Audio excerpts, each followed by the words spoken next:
Say yes to new beginnings. Yes. Say yes to new beginnings. Yes. Say yes to... What would you say is the best way to manage stardom? Some people, once they taste stardom, they get out of hand. They become unmanageable. You can't control them again. They begin to indulge in things that ideally and normally they shouldn't. And so what would be your advice to any person who is interested in entertainment or showbiz on how best to manage stardom? Well, stardom is like drugs. I tell people it makes people feel like demigods. Even people you used to listen to, you will stop listening to them. People you used to take advices from, you stop taking advices to them because you've seen stardom will make your idol become your friend. To be like, see this guy, see His Excellency is now my friend. That minister, honorable minister, distinguished senator. You understand? Now you're looking at some of your friends and some of people you need to share jokes with and all that as people that are not up to your level anymore. It affects a whole lot of people.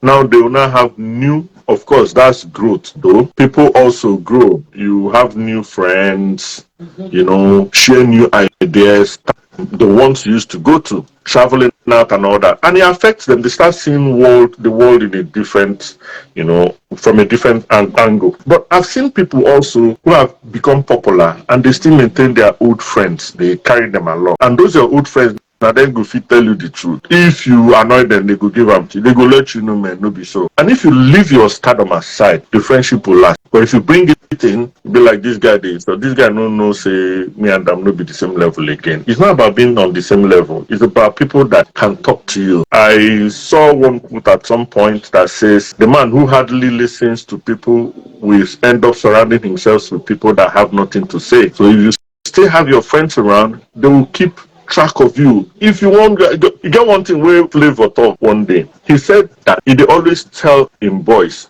say, anytime they come and they don't see him, they play guitar, make them wake them up. Say, in don't they go, in don't they, get distracted. So that guitar is his friend. Whenever he's playing, that means he's on track. And it's only your friends that can wake you up from such, situation. So if you leave your friends and end up hanging out with those where you say, now one activity day here, me will go. That's the only thing you'll be hearing from the person. Or when do you have another show? I won't go with you. But your friends could be like, when was last time you saw mama? Now we will go see mama now. And now that our friend, say you the sick. Now guy, you go do. I feel that stardom, it takes people away from who they really are. Till things go wrong, they will now realize they are alone up there or down here. So always carry your old friends. Don't lose touch with your old friends because it's either they are gaining from you or you're gaining from them. Now I need you to tell us about your childhood and your fondest memory or memories of your childhood. That one I not going to remember, but I think the version my mom told me is what I will remember. I heard I wasn't no besides you. I heard I was stubborn. I heard then like men looking at me, I can push plates like why they look me and all that and they would beat me well, The discipline was manual. So but me, I'm the third born and the third son in a family of 8. So plenty happened, but no, my childhood was fun. My popsy was doing well. Be like he's only when 504, when 505.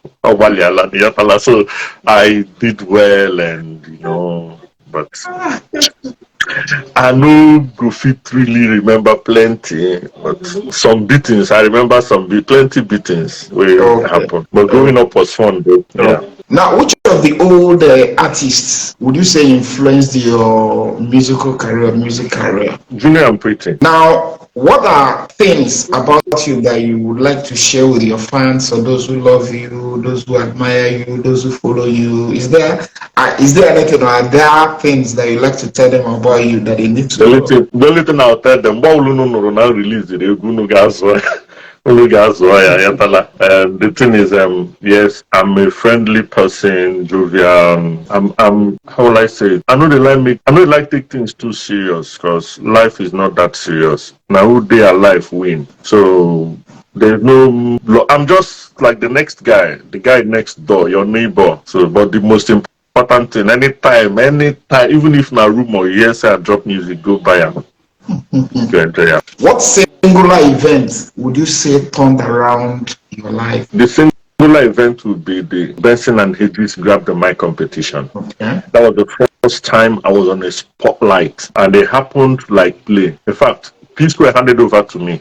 They won in 2001. They handed over. I won in 2002, and they didn't do the event again because that was the year the government clamped down on tobacco advert of any kind or event. 2002. So I'm holding the plaque till date. So that was the only event the first event that had me on the stage, proper stage with live band, because it was a purely live band competition, and I excelled in Enugu. Went to Port Harcourt, came second, then went to Abuja, Old Parade Ground. That was the grand finale on August 12, 2022. I can't remember. I think that's the date. And every other band from different states came. We had 12 bands from 12 jobs. I don't know. 12 bands, because there was a way they zoned it. Three bands came from the east, Enugu, Owerri, and River State.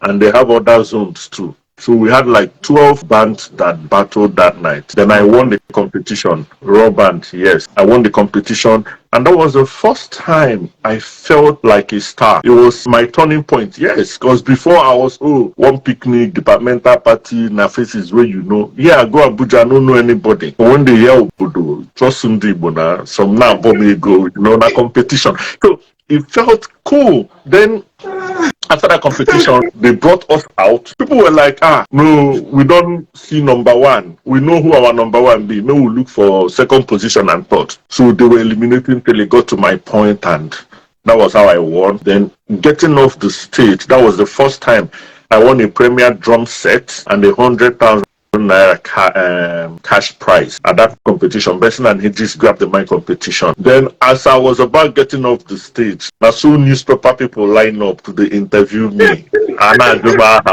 all that, they take picture, they do videos for TV stations, and the next thing I just see myself for paper for my whole family.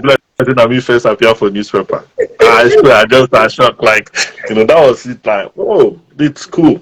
And that really put me under some kind of pressure, because people be like, guy, you're good. So when are we getting an album? When I drop in an album? No, people need to hear these songs that we listening to in this competition. Okay. So that's the show, that did it for me. Yes, was it 2012 or 2002? 2002.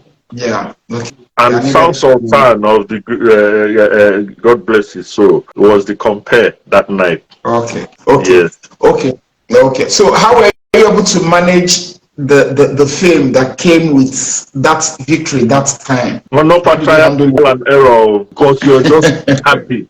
Yes, I'm just happy being celebrated, because I didn't know it was going to be like that. I never knew. So imagine me all of a sudden, not like you can't struggle, can't get one newspaper, will interview you. Then tomorrow you come meet another friend with another. I said different daily. Personal Hedges now. International standard they did this. So imagine different dailies and weekly papers. All of them interviewed me. Then with my pictures. So these people now when they came in a number 4 on our street. Now this for my father's I was feeling good, and they tear them. Then I get folder. So I don't know how I want to explain them, but the feeling was something else. It was something else. And the trip to Abuja was the worst trip for this entire day. Because I had to use a band in Port Harcourt. Okay. The band that backed me up in Enugu were good, but they also participated that same night. So I won, then them also from where they excelled. They participated after backing me up. They contested when they went to from Enugu, they went to Owerri. So they won in Owerri. Okay. And I just didn't need to use the same people that are competing for the same prize. Okay. So I felt like, no, let me go to Port and use some band guys I know. I went to Port. They sent me, I think, 25K for transportation for me and my band to Abuja. Then Abuja, the Port Harcourt people said that if I don't pay them, they didn't say this, so while we were rehearsing, I told them, look at what I'm going for. I beg, I need your support. How much? But when we go, I go pay everybody. Then the day we're supposed to leave, they said I must pay them before they will go. If I don't pay them, that they will not go. So I was stranded. So when Hawiti of the blessed memory Yeah. When he sent 25K for my transportation, I now used it to pay those guys. 5K, I paid them. How many? There was only one person, Big Joe. How many were there? I think there were 6 or thereabout. I think there were 6. Then me and Clint rehearsed. So it was only one guy, Joe. I call him Big Joe. That said, draw, don't pay me after the event. I know. But every other person increased, so most of them, they insist. So after paying them with my transportation money, I didn't have money to now transport them to Abuja. And we're supposed to leave on a Friday. They said they weren't traveling that Friday till I paid them. So what I did was, I now paid them. I now said, okay, please, let's go to Enugu so that I can rally around and raise money to go to Abuja. So time we're supposed to go to Abuja and lodge because they made provision, accommodation and all that. I used that same Friday to go to Enugu. The competition was on Saturday the next day. I beg money, the one so I get, I carry my keyboard, go borrow money, carry keyboard, go borrow money. Keyboard I won in the Enugu, the state finals. This was now in the national grand finale. So when they gave me money, we left Saturday morning. Our boss, the first time in my life where I don't travel go Abuja by road. I got to Lokoja, I could not eat. It was granite I bought. I had no money. I told my brother I need money. He raised 30K in Abuja. Like I was already owing people in Enugu. I come the owe for Abuja. Only for us to reach to Abuja. And I bought them drinks, sharks, give them food. Everybody had fun. Then I won that night. So it was something, a whole lot happened that could have discouraged me from going, but I went ahead. But when I won that, shows started coming in, gigs and endorsements, they popular then now. So not only gigs, people wanted to celebrate me, host me and all that, and some shows were coming through. When they have shows, they will invite me as a guest artist too. So that was it though. So how do you feel about the whole thing today? I feel great. Nothing good comes easy. So I tell people movement is improvement. As long as you're moving, you can never be on that same spot you were last minute, a minute ago. Whether you want crawl or you want walk, you want run. As far as you're moving, you're making progress. Even though the progress of who is running is faster and larger than yours, but the point is, they're the same spot you were yesterday or last hour.